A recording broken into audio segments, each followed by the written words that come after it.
He's not trying to pass the torch anytime soon. League MVP, Super Bowl championship. There's not many guys that have done that.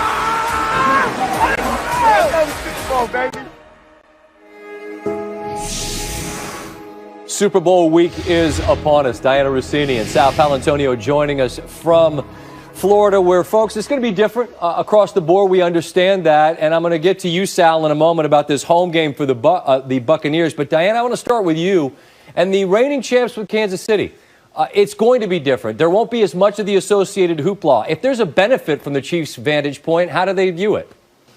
Well, let's just start with head coach Andy Reid, who is all for the idea of them getting ready for their second Super Bowl appearance right in their backyard, right in Missouri, where there are no media obligations, there's no distractions. The focus is all football. Patrick Mahomes was even talking about it. He said, all I'm doing every single day is going to the facility, practicing, and heading home to my pregnant fiance. That's all I'm doing as I'm just getting ready for this game. And Scott, what's really wild about all this is, if you think about it, a lot of this feels like a regular season road game for the Chiefs. This is the Super Bowl we're talking about, yet they're going to be home and comfortable, and I feel like this is such a big advantage to them. And even talking to the players, they're thrilled that they're home. We know that they are creatures of habit, right? So Now they don't have to come down here to the Tampa Bay area for 7 days, stay in a hotel. I had one player say something as simple as just the training room, right? That's set up in an area in a hotel. It's not their normal training room where they're getting taped up. There's just a lot of factors that come into play and a lot of logistics. And the fact that they're not going to have to deal with that and they're going to come in about 24 hours before kick, that's something that's certainly going to help the Chiefs here. Yeah, to a venue where they've already played and won this year. But, Sal, it is a home game for the Buccaneers. And as you are working your 29th Super Bowl, your 26th for us this week, this Buccaneers team with Bruce Arians and Tom Brady, they've got some differing layers of experience. How's their state of mind as they get ready for this week?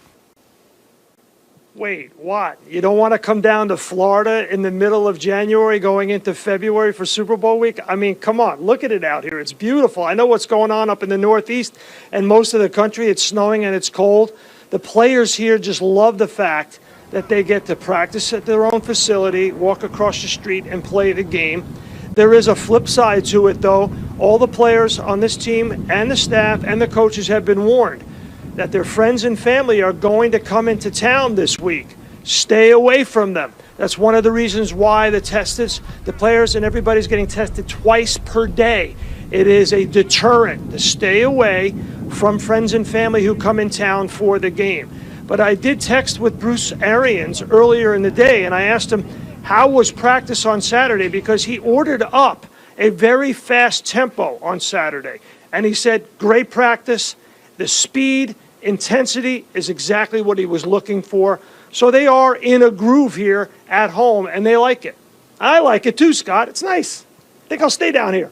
I bet you, listen, you're acting like I would choose to be up here in the snow. I mean, I've been down there for Super Bowl weeks, but we know that it's in very capable hands. Diana Rossini, Sal Paolantonio, we're leaning on you all week, and we look forward to talking again in advance of the Super Bowl. Thank you both.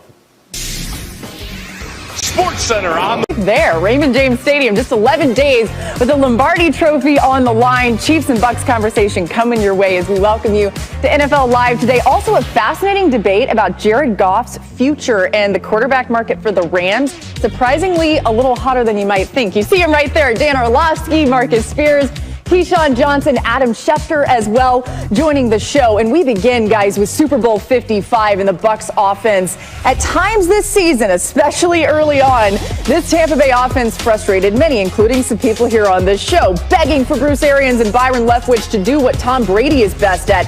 The reality is, complicated offseason with new pieces, including a new quarterback. Eventually, it started to click. Bruce Arians on the radio today about that turning point. What if he had told you in your second year, Coach, we're going to have Tom Brady at quarterback, and you're going to be playing the Super Bowl at home at Raymond James Stadium? What are you smoking or drinking, and give me some?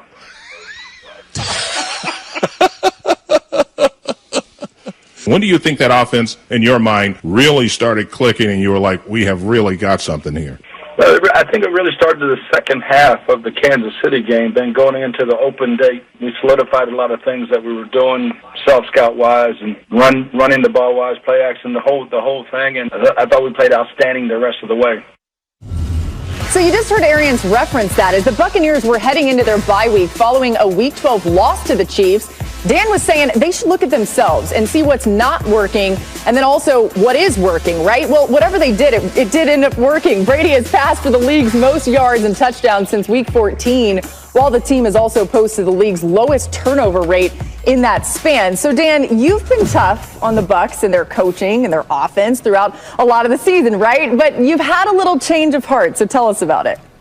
Well, I think, first of all, we've got to give them credit for making those adjustments. You know, I've said multiple times that they decided to watch NFL Live and figure out what they were doing well on offense and what they needed to fix. First of all, they figured out giving Tom Brady ownership of the line of scrimmage. That's what Tom's been notorious for, is getting to the line of scrimmage, gathering information, what's the blitz that's coming, giving the offensive line who's coming, and then finding the matchup. And then the second thing is they realized they got to play inside out rather than outside in. They were so in love with the talent on the outside that it was chuck and duck all over the place and they couldn't protect. And what they did was realizing, okay, if we keep Brady protected, they're going to be great, and those guys will win on the outside. That's why we've heard BA reference all that play action pass. But watching them last week, it brought me back in time. You know, when they needed a big play, it's always been Tom Brady finding Rob Gronkowski. Years ago against the Chiefs, it was the slants. Against the Rams in the Super Bowl. But this time, it's the screen pass. It's the second most important play of the game. You see Scotty Miller on that orbit motion and then return. And then they got the inside zone fake. So watch everybody on the defense. Like, their vision is completely to the left side of your screen, right side of the football field.